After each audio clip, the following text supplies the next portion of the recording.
Welcome to This Explainer. Okay, so when we think of smoking today, we almost instantly picture this purely destructive mass market habit, right? It's widely recognized as a massive health crisis, plain and simple.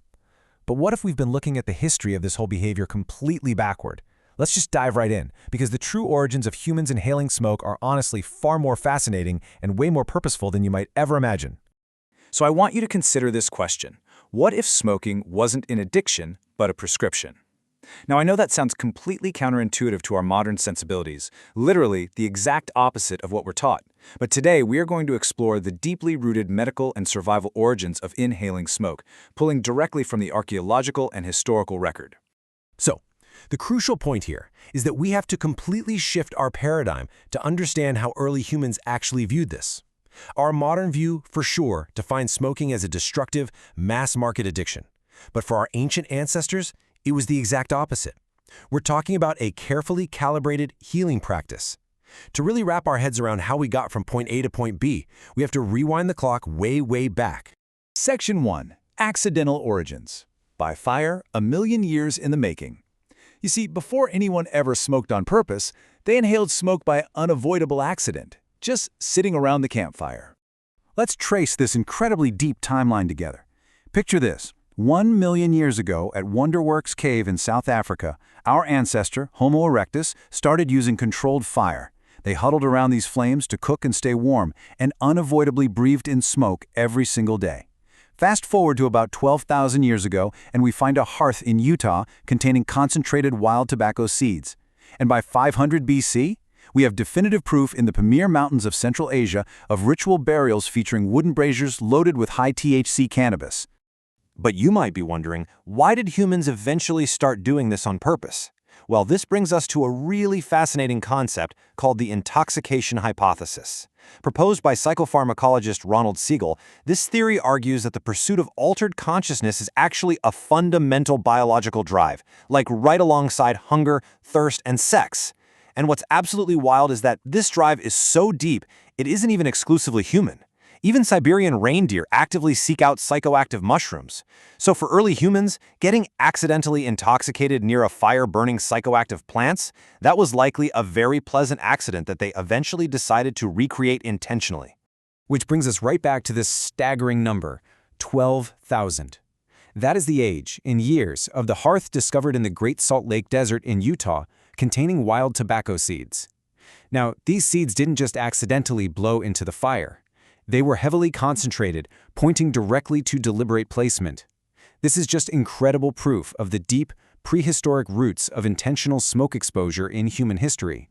Now, what's really interesting about this is how modern archaeology completely validates the ancient Greek historian Herodotus. He famously wrote about Scythian nomads performing what he called vapor baths, where they threw hemp seeds on hot stones and practically howled with pleasure. For centuries, historians thought, he was just exaggerating, but excavations of Scythian burial mounds proved he hit the nail on the head. They found bronze braziers, potent high THC hemp residue, and evidence of highly ritualistic non-casual applications. The guy was just reporting exactly what he saw. Section 2. Prescriptions across early empires. The logic of ancient healing. Now we're going to shift our focus from those prehistoric campfires to the authoritative, highly structured medical halls of the ancient world. Because prescribing smoke wasn't just some fringe experimental idea, it was literally the gold standard of early global medicine. When we look across ancient civilizations, a really clear medical consensus emerges. In ancient Egypt, around 1550 BC, the Ebers Papyrus documented treatments involving inhaling the smoke of heated herbs, like henbane, for throat and lung problems. Over in ancient Greece, Hippocrates, the man modern doctors literally take an oath to, prescribed herbal vapors for lung diseases. And in ancient India, detailed Ayurvedic texts outlined a practice called Dhumapana to treat various ailments. This was serious, globally recognized medical science. And honestly, it brilliantly illustrates the medical logic of the era. Direct delivery to the lungs. It actually makes perfect sense when you break it down. If a plant has genuine, active pharmacological properties, delivering it directly via smoke is an incredibly fast, super efficient mechanism. In fact, this exact ancient concept directly inspired the life-saving medical tools we use today. Think of modern asthma inhalers, anesthetic gases, or nebulizers. The delivery method survived thousands of years. Thankfully, we mostly just got rid of the burning part. Let's look even closer at that ancient Indian Ayurvedic practice known as Dhumapana, which translates beautifully to smoke drinking.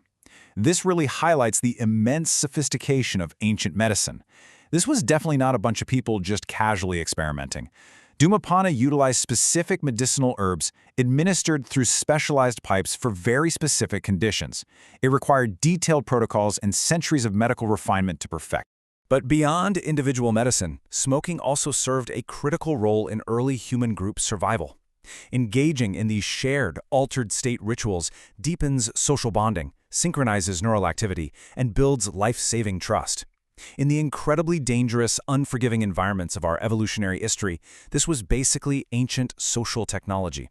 It built the deep cohesion that allowed isolated groups of humans to go out into dangerous situations together and actually survive.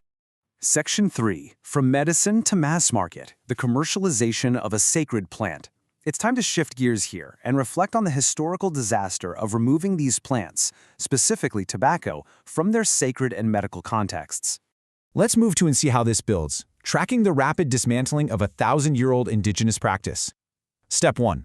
In 1492, Columbus arrives in the Americas and encounters indigenous peoples using tobacco in a deeply measured, spiritual, and healing way. Step 2. Fast forward to the 1600s, and what was once a highly controlled sacred ritual rapidly devolves into a massive global trade obsession driven by European industrialists. And finally, Step 3. The 1900s bring the invention of the industrially manufactured, highly addictive cigarette. Just consider the sheer, tragic contrast between these two figures for a second. On one side, you have the ancient shaman. Their use of the plant was measured, it was ritualistic, aimed at healing and forging a connection to the divine. On the exact opposite side, you have the 1960s tobacco executive. Extractive, destructive, deliberately engineering the plant for maximum addiction and corporate profit. These two figures worked with the exact same plant, yet this perfectly illustrates one of the largest moral chasms in human history. Yet, despite this dark turn in modern commercial history, there is a continuous thread here that defines our species: fire, smoke, and breath. The true origins of smoking didn't stem from a desire for self-destruction. Actually, they stemmed from human intelligence. It was early humans connecting cause and effect around prehistoric fires, noticing that a plant helped them heal, or altered their minds, and intelligently passing that lived experience down through generations. Which leaves us with this powerful final thought.